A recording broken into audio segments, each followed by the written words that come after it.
Hello everybody, are you all right? Yes. आज का work मैं स्टार्ट करूँ इससे पहले ये जान लो, जो वर्क आप लोगों का लास्ट लेसन के लिए चल रहा था वो फिनिश हो गया या अभी भी बाकी है? फिनिश हो गया? तब तो फिर हम इस बात के लिए फ्री हैं कि आज के क्लास को प्रोसीड करें एक नए लेसन की तरफ। आज का लेसन हम लोगों के लिए क्या है, आप सबको मालूम है, वर्क पावर एनर्जी। नहीं तो हम आज स्टार्ट करते हैं वर्क। यस, ये है definition of work. Definition of work क्या है? यहाँ डेफिनेशन ऑफ वर्क है कि whenever a force is applied on a body and it moves in the direction of force applied, है ना, जब भी किसी बॉडी पर फोर्स अप्लाई किया जाए और बॉडी मूव करता हो along the force applied, जी फोर्स जिस डायरेक्शन में अप्लाई कर रहे हैं उसी डायरेक्शन में वो मूव करता हो, अगर है ऐसा तब then it is said that, तब क्या कहा जाता है? It is said that work is done by the body। क्या कहा जाता है? कहा जाता है कि बॉडी वर्क किया, जी work is done by the body, body ने वर्क किया और is मैथमेटिकली इक्वल। और जो वर्क किया वो मैथमेटिकली कैसे दिया जाता है इक्वल? उसको कैसे मेजर करते हैं? जब तक कि किसी क्वांटिटी को आप मेजर नहीं कर लेते हैं, फिजिक्स में वो क्वांटिटी वैलिड नहीं होता।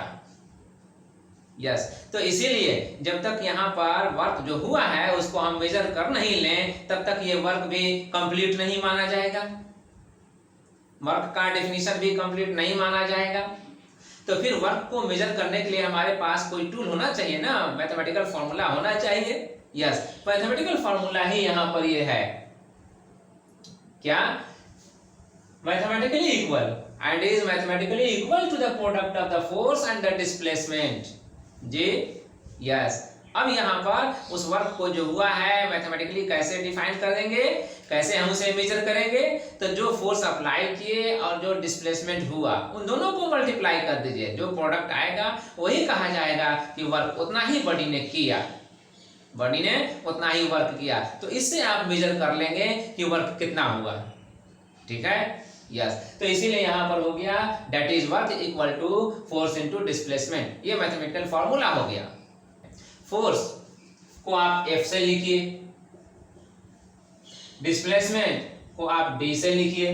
जैसा कि आप यहाँ देख रहे हैं, यह कोई एक बॉडी है ना, ये शेप जो है वो किसी बॉडी का है। इस बॉडी पर फोर्स अप्लाई किया गया F और ये बॉडी फोर्स के डायरेक्शन में यहाँ तक डिस्प्लेस कर गया, मूव कर गया। तो अगर यहाँ तक डिस्प्लेस कर गया तो यहाँ से यहाँ इसका ये लास्ट एंड है ना, और ये मेजर किया जाएगा डिस्प्लेसमेंट कितना किया। तो इस लास्ट एंड से जहां पर पहुंचा है उसके लास्ट एंड को ही, है ना, ऐसा नहीं कि यहाँ लास्ट एंड पकड़े और यहाँ फ्रंट एंड पकड़े। ठीक है, तो लास्ट को लास्ट से, और अगर फ्रंट को लेते हैं तो फ्रंट को यहाँ से आप लीजिएगा और यहाँ पर आइएगा, तो यहाँ से यहाँ तक जो आएगा लेंथ वो डिस्प्लेसमेंट माना जाएगा। तो ठीक है, तो जितना ये होगा उतना ही ये भी होगा। यस, तो अगर ये डिस्प्लेसमेंट हुआ है फोर्स के डायरेक्शन में तो हम डिस्प्लेसमेंट को किससे इंडिकेट करने जा रहे हैं? D से। तो फोर्स को किससे इंडिकेट करने जा रहे थे? F से।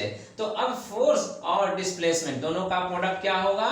वर्क। तो वर्क के लिए हम लोग क्या लिखेंगे? W, है ना। तो अब इस तरह से W इक्वल टू हो गया फोर्स इंटू डिस्प्लेसमेंट, है ना। तो लाइए इसे फाइनल कर लें। यस, ये हुआ इसका फाइनल फॉर्म। ठीक है, W equal to F into D। अब आइए, अब इस वर्क को जब आप डिफाइन कर लिए और जब इसको मेजर भी करने के लिए आपने टूल्स टूल्स रख लिया, है ना, ये टूल्स नहीं तो हुआ, मैथमेटिकल फॉर्मूला टूल्स ही होता है। वर्क को मेजर कैसे करते हैं वो टूल्स ही है ना, जिस टूल से आप मेजर करते हैं फॉर्मूला वही टूल है। तो मैथमेटिकल फॉर्मूला ये हुआ, मैथमेटिकल टूल्स ये हुआ, आप मेजर कर रहे हैं वर्क को। तो वर्क को मेजर करने के बाद अब उसको बताएंगे किस यूनिट में, क्योंकि जब तक यूनिट नहीं बताते हैं तब तक वो अभी इनकम्प्लीट है, अभी अधूरा है। तो वर्क को हम जो मेजर करते हैं वो इस फोर्स और इस डिस्प्लेसमेंट पे डिपेंड होगा वो मेजरमेंट का यूनिट। जी, जिस यूनिट में वर्क को हम मेजर करते हैं वो यूनिट इसी फोर्स और इसी डिस्प्लेसमेंट के यूनिट से वैलिड होगा। तो अब फोर्स का यूनिट क्या होता है, न्यूटन, और डिस्प्लेसमेंट का यूनिट क्या होता है, मीटर। तो वर्क का यूनिट क्या होगा, न्यूटन मीटर। यस, तो इसके लिए आप न्यूटन मीटर इसका ऐसा यूनिट लिख लीजिए। यस, और यूनिट के साथ साथ आप नेचर भी जान लीजिए कि वर्क का नेचर कैसा है, क्योंकि फिजिक्स में जो भी क्वांटिटी डिफाइंड होते हैं उन्हें दो ग्रुप में कैटेगराइज किया जाता है। पहला ग्रुप वेक्टर क्वांटिटी, दूसरा group scalar quantity. Vector quantity कौन होता है, वेक्टर क्वांटिटी वो क्वांटिटी होता है जिसमें मैग्नीट्यूड के साथ साथ एक डेफिनेट डायरेक्शन भी होता है। जी, और स्केलर कौन होता है, जिसमें सिर्फ और सिर्फ मैग्नीट्यूड ही हो, कोई डेफिनेट डायरेक्शन नहीं हो, उसको हम लोग स्केलर कहते हैं। तो वर्क यहाँ स्केलर है, वर्क बाय नेचर क्या हो गया, स्केलर। यस, ये रिमार्क्स का पहला पॉइंट है। Whenever a force is applied on a body and it moves along the force applied, यही था डिफिनीशन में कि जब भी हम किसी फोर्स को अप्लाई करते हैं किसी बॉडी पर, जब भी हम एक फोर्स को अप्लाई करते हैं किसी बॉडी पर और वो फोर्स के डायरेक्शन में डिस्प्लेस होता है तो कहा जाता है कि बॉडी ने वर्क किया। जी, वर्क हुआ बाय बॉडी, यही कहा जाता है। ठीक, तो यहाँ पर एक कंडीशन है, याद रखिए, फोर्स अप्लाई करना जिस डायरेक्शन में होगा डिस्प्लेसमेंट भी उसी डायरेक्शन में होना चाहिए, तब कहीं जा करके वो वर्क डिफाइन करता है W = F × D। ये हुआ फॉर्मूला। यस, लेकिन हर जगह फोर्स अप्लाई आप जिस तरफ करते हैं उसी तरफ डिस्प्लेस होता है ऐसा नहीं है, है ना। कहीं कहीं पर आप फोर्स किसी डायरेक्शन में अप्लाई करते हैं और डिस्प्लेसमेंट किसी दूसरे डायरेक्शन में होता है, तब उस केस में क्या करेंगे, तो उस केस में हमारे पास ये मैथमेटिकल टूल्स है, ये मैथमेटिकल फॉर्मूला है जो वर्क को फाइंड आउट करेगा, उसे मेजर करेगा। क्या है ये फॉर्मूला, W = F cos θ, ये मैथमेटिकल फॉर्मूला है। अब इस मैथमेटिकल फॉर्मूला में F तो फोर्स जो अप्लाई किया जाता है वो है, इससे तो आप जान ही रहे हैं, और D जो डिस्प्लेसमेंट हुआ उसे भी आप जान रहे हैं। ठीक है, बस cos θ आपके लिए कुछ नया है ना।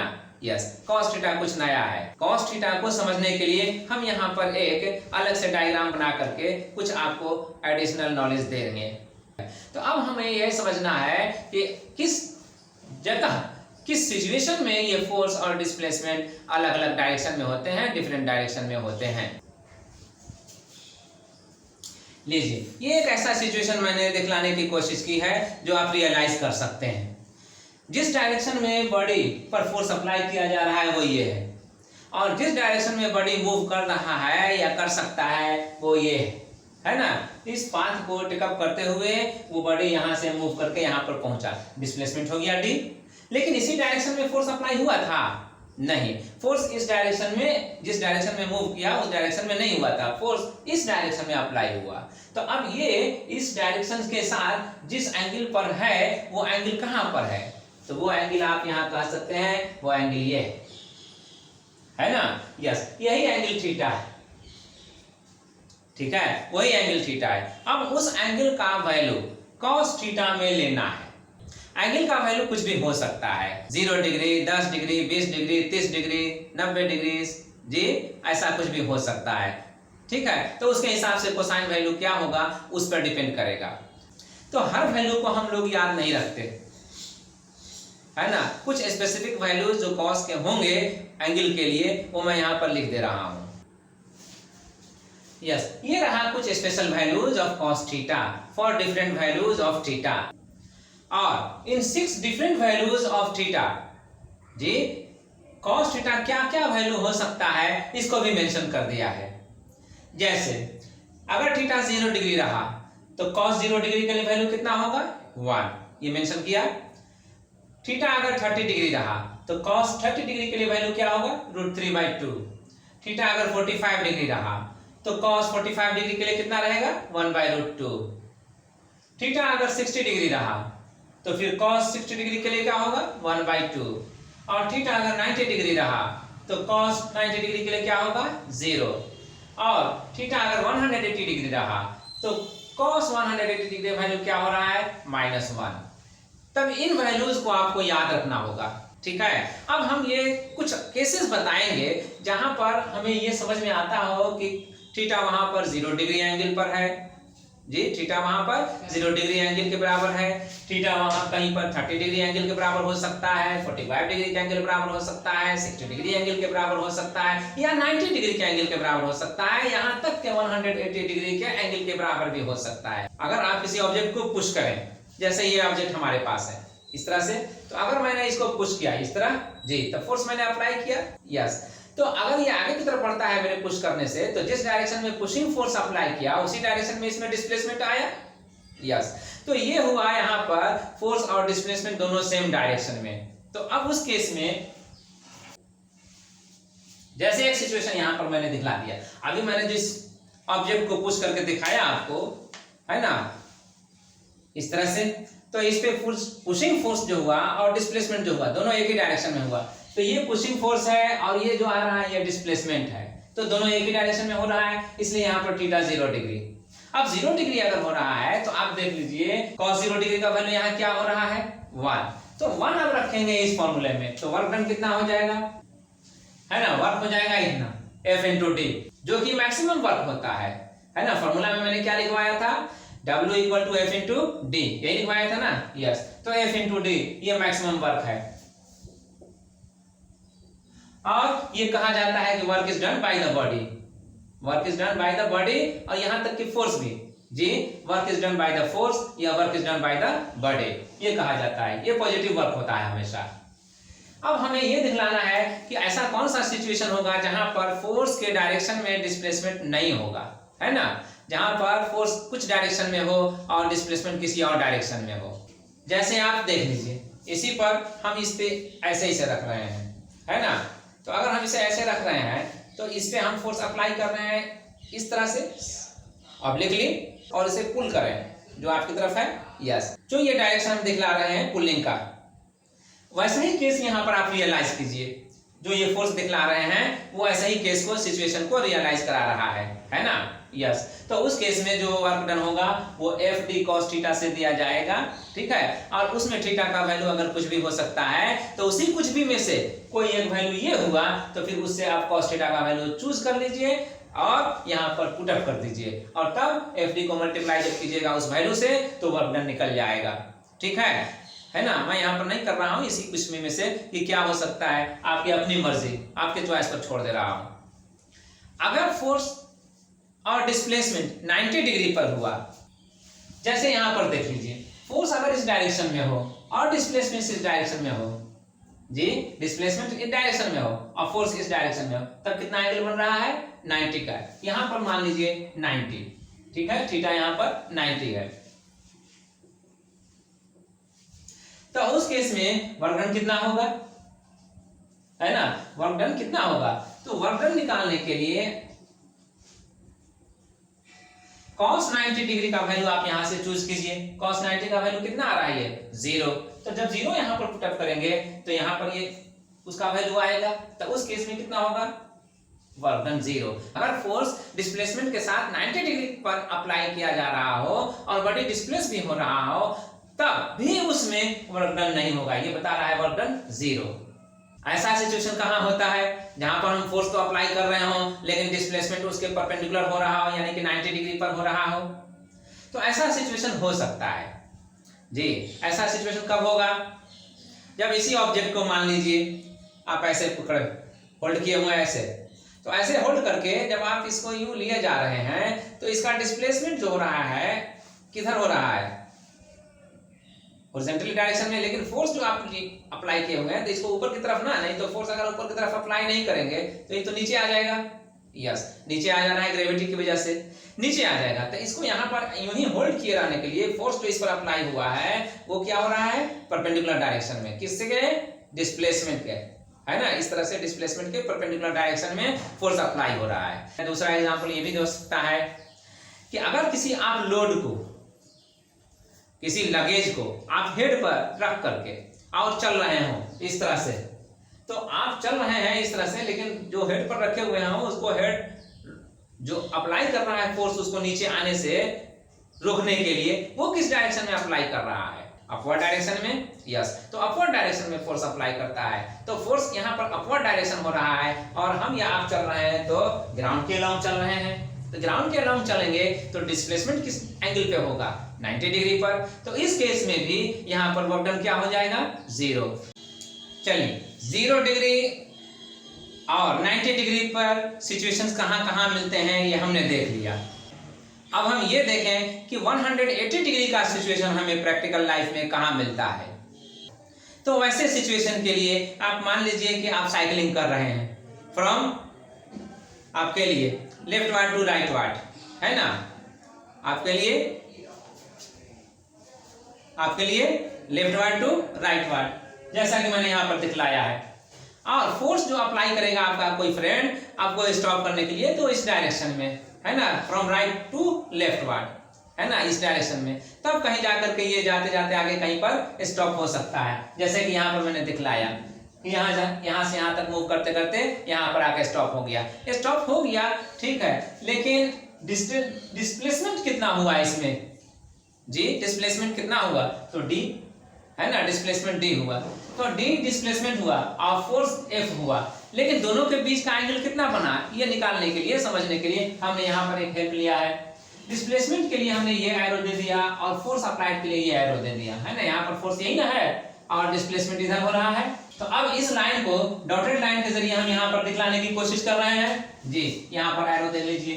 तो अब एंगल जो बना इस लाइन से ऐसे इस तरफ आएंगे एंटी क्लॉकवाइज में, तब एंगल मेजर किया जाएगा पॉजिटिव। तो ये एंगल 180 डिग्री का हुआ, है ना। यहाँ पर फोर्स और डिस्प्लेसमेंट दोनों एक दूसरे के अपोजिट हो गए, ठीक है। तो इस केस में वर्क डन कितना होगा, और वर्क डन कितना होगा इसके लिए आप cos 180 डिग्री का वैल्यू जो यहाँ पर -1 देख रहे हैं, कहाँ से लिखा गया, यहीं से। तो अब इस -1 का वैल्यू यहाँ पर पुटअप करेंगे तो कितना आएगा, FD इंटू -1, और कितना आएगा -FD। यस, तो इस केस में यहाँ पर मिनिमम लिखा हुआ है, क्यों, एंगल चाहे जो भी हो जी, जितना भी हो, ज्यादा से ज्यादा या कम से कम, लेकिन cos का वैल्यू 1 से ज्यादा नहीं होता और -1 से कम नहीं होता, ठीक है। तो उस केस में जहां पर पहली बार मैंने बताया था एक पुशिंग वाला केस कि ऑब्जेक्ट को हमने पुश किया और जिस डायरेक्शन में पुश किया उसी डायरेक्शन में डिस्प्लेसमेंट हुआ, तो वहां पर वर्क कैसा हुआ था, 1 जब cos 0 डिग्री का वैल्यू लेकर के चले थे तो वर्क डन था F इंटू डी और वो पॉजिटिव था, तो मैक्सिमम वैल्यू था cos का, इसलिए वर्क डन भी मैक्सिमम, ठीक है। और यहाँ पर जब आया बात 180 डिग्री के लिए, तो यहाँ -1 हो रहा है, तो जब -1 हो रहा है cos का वैल्यू -1 और ये मिनिमम है, तो इसका मतलब जो वर्क यहाँ पर आ रहा है वो भी मिनिमम है, इसलिए यहाँ पर मिनिमम वर्क लिखा गया। तो तीनों केस आप समझ गए, किस डायरेक्शन में फोर्स और डिस्प्लेसमेंट होगा कि कहा जाएगा अलोंग डिस्प्लेसमेंट, किस डायरेक्शन में फोर्स और डिस्प्लेसमेंट होगा तो कहा जाएगा कि परपेंडिकुलर है दोनों एक दूसरे पर, और किस डायरेक्शन में फोर्स और डिस्प्लेसमेंट रहेगा कि कहा जाएगा कि 180 डिग्री का एंगल पे है, यानी दोनों एक दूसरे के अपोजिट है। सिचुएशन आपके सामने आ गया। यस, तो now you have understood. Yes, ये हुआ कि अगर वर्क डन नेगेटिव है तो कहा जाएगा कि बॉडी पर वर्क हुआ, work is done on the body not bye the body. ये अंडर ब्रैकेट इसी को मेंशन कर रहा है जो आप पहले याद रखे हैं कि work is done by the body कहा जाता है कब, जब फोर्स अप्लाई होता है किसी बॉडी पर और उसी अप्लाइड डायरेक्शन में, जिस डायरेक्शन में फोर्स अप्लाइड होता है उसी डायरेक्शन में बॉडी का डिस्प्लेसमेंट होता है तब। यस, ये रहा तीसरा रिमार्क्स। अभी इससे पहले हम लोगों ने थीटा के डिफरेंट वैल्यूज पर डिस्कशन किया और थीटा के 90 डिग्री के लिए वर्क डन कितना होता है ये हम लोगों ने देखा, 0 होता है।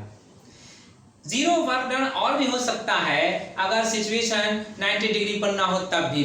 मान लीजिए बॉडी में मूवमेंट हो रहा है लेकिन फोर्स नहीं अप्लाइड हो रहा है, या बॉडी पर फोर्स तो अप्लाई हो रहा है लेकिन मूवमेंट नहीं हो रहा है जी। तो उस केस में अगर फोर्स अप्लाइड है और मूवमेंट नहीं है तो डिस्प्लेसमेंट 0, और अगर डिस्प्लेसमेंट हो रहा है फोर्स अप्लाई नहीं हो रहा है तो फोर्स 0। तो दोनों में से कोई भी एक 0 हो रहा है तो फिर वर्क डन क्या होगा, 0। इसी प्रॉपर्टी को, इसी फैक्ट को यहाँ पर लिखा गया है रिमार्क्स में पॉइंट नंबर 3 पे। Work done is 0 if there is no displacement. Work done is 0 if there is no displacement. Even a great force is applied on it. जी, हालांकि एक बहुत बड़ा फोर्स अप्लाई हो रहा है बॉडी पर फिर भी डिस्प्लेसमेंट नहीं हो रहा है, तो फिर उस केस में क्या होगा, वर्क डन 0, इसीलिए तो यहाँ लिखा गया है वर्क डन इज 0। कब? जबकि फोर्स अप्लाई कर रहे हैं, ग्रेट से ग्रेट फोर्स अप्लाई कर रहे हैं, लेकिन फिर भी डिस्प्लेसमेंट नहीं हो रहा है, डिस्प्लेसमेंट 0 हो रहा है, तो उस केस में वर्क डन 0।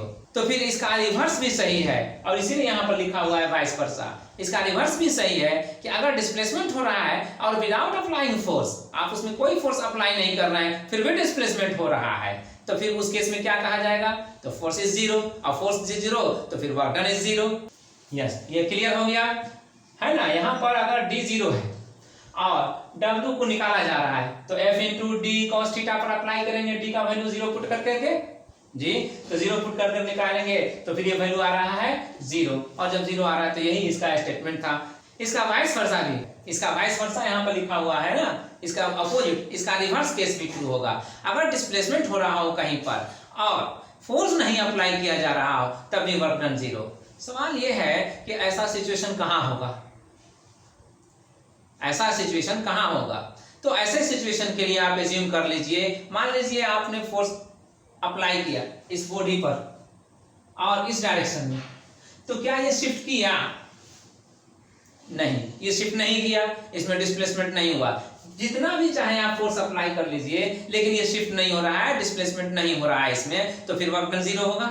यस, अब ऐसा ही सिचुएशन पर एज्यूम कीजिए कि वैसा कहां से, वो सिचुएशन कहां है जहां पर डिस्प्लेसमेंट तो हो रहा हो लेकिन विदाउट अप्लाइंग फोर्स हो रहा हो। आप साइकिलिंग कर रहे हैं अगर, और किसी टाइम आप उसमें पैडलिंग नहीं कर रहे हो जी, तो पैडलिंग करने का मतलब क्या हुआ? फोर्स अप्लाई करना। तो फोर्स अप्लाई नहीं कर रहे हो, तो फिर भी वो साइकिल मूव करता है या रुक जाता है? थोड़ी देर के लिए मानकर चलिए कि आपने पैडलिंग करना बंद कर दिया, लेकिन उतनी ही देर के लिए क्या वो साइकिल मूव करना रुक गया? वो साइकिल नहीं रुका, मूव करने से उसमें रुकावट नहीं हुई, मूवमेंट उसका नहीं रुका। फोर्स आपने अप्लाई करना स्टॉप कर दिया, इसके बावजूद भी उसका मूवमेंट स्टॉप नहीं हुआ और वो डिस्प्लेस होता चला जा रहा है, उतनी देर तक होता रहा। तो इसके माने हुआ कि जितना भी डिस्प्लेस हुआ वो विदाउट अप्लाइंग फोर्स हुआ, तो उस केस में वर्क होगा नहीं, उस केस में फोर्स अप्लाई किया नहीं। F equal to 0, total work जो डिफाइन होता है एफ डी कॉस थीटा से, उसमें F 0 होने पर क्या आएगा? रिजल्ट 0। तो ये वो सिचुएशन है जिसमें आप फोर्स अप्लाई नहीं किए और फिर भी डिस्प्लेसमेंट हुआ और इसीलिए वर्क डन नहीं हुआ। यस, ये वर्क का ऐसा यूनिट जिसको हम लोगों ने न्यूटन मीटर लिखा था, वहां पर वो मिस कर रहा था। न्यूटन मीटर को जूल भी कहा जाता है। तो अब यहाँ पर ये कंप्लीट हो गया है ना। ऐसा यूनिट ऑफ वर्क जो न्यूटन मीटर है इज कॉल्ड जूल। तो 1 जूल क्या होगा? 1 न्यूटन मीटर के, है ना। तो अब 1 जूल ऑफ वर्क को आप डिफाइन कर सकते हैं इस तरह से कि अगर किसी बॉडी पर 1 न्यूटन का फोर्स अप्लाइड हो रहा है और उसमें 1 मीटर का डिस्प्लेसमेंट हो रहा है, तो वर्क डन जो होगा उसका 1 जूल का होगा। ठीक है, याद रहेगा? ओके, ठीक है। हमने पावर को इंट्रोड्यूस किया इस डिफिनीशन से। क्या है इसमें? The work done by a body, और फोर्स भी, work done by a body per unit time is called its power, है ना। जितना बॉडी वर्क करता है जी, जितना बॉडी वर्क करता है 1 यूनिट टाइम में, एसआई में 1 यूनिट टाइम कितना लिया जाता है? सेकेंड। ठीक है, तो 1 सेकेंड में जितना बॉडी वर्क करेगा 1 सेकेंड में, ठीक है, तो वो कहलाएगा power of the body, body का पावर, है ना। इसीलिए पावर को डिफाइन करते हैं mathematically work done by time से। मान लीजिए वर्क डन हो रहा है W, और कितने टाइम में? टाइम t में। तो आप कह सकते हैं ना कि time t equal to work done जो है वो W है, तो टाइम 1 इक्वल टू कितना हो जाएगा? W by T. तो 1 टाइम में यही इतना वर्क हो रहा है, तो इतना वर्क होने वाला ही वो पावर हुआ। इतना ही वर्क जो 1 टाइम में हो रहा है यही पावर हुआ बॉडी का। तो इसलिए W बाई टी ये हो गया मैथमेटिकल फॉर्मूला पावर के लिए। तो आप पावर P को आप लिख सकते हैं W बाई टी। यस, अब हम पावर को डिफाइन करने के बाद अब इसको मेजर करने के लिए यूनिट हम तलाशते हैं, है ना। यूनिट के बारे में हम पता करते हैं। तो यूनिट हमारा क्या हो गया? वर्क के लिए तो जूल होता है, अभी आपने देख ही लिया, है ना। और टाइम के लिए सेकंड होता है, तो जूल पर सेकंड, ये माइनस का 1 पावर के साथ है, तो जूल पर सेकंड पढ़ा जाएगा, जूल पर सेकंड। और ये क्या कहलाता है? वाट। W से लिखा जाएगा वाट। अभी हम लोग W को यूज कर रहे थे वर्क के लिए, लेकिन जब W लेफ्ट साइड में रहेगा तब उसे हम वर्क नहीं कहेंगे, लेकिन जब न्यूमेरिकल वैल्यू के बाद अगर W रहा तब हम उसको क्या पढ़ेंगे, वाट। क्योंकि पावर वर्क डन और टाइम पर डिपेंडेंट है और दोनों ही स्केलर है, इसलिए इस रिजल्ट से इसका नेचर भी स्केलर डिफाइन होता है। यस, ये रहा रिमार्क्स पावर बेस्ड। पावर को डिफाइन किया work done per unit time से, इसलिए P इक्वल टू W/T यहाँ पर लिखा।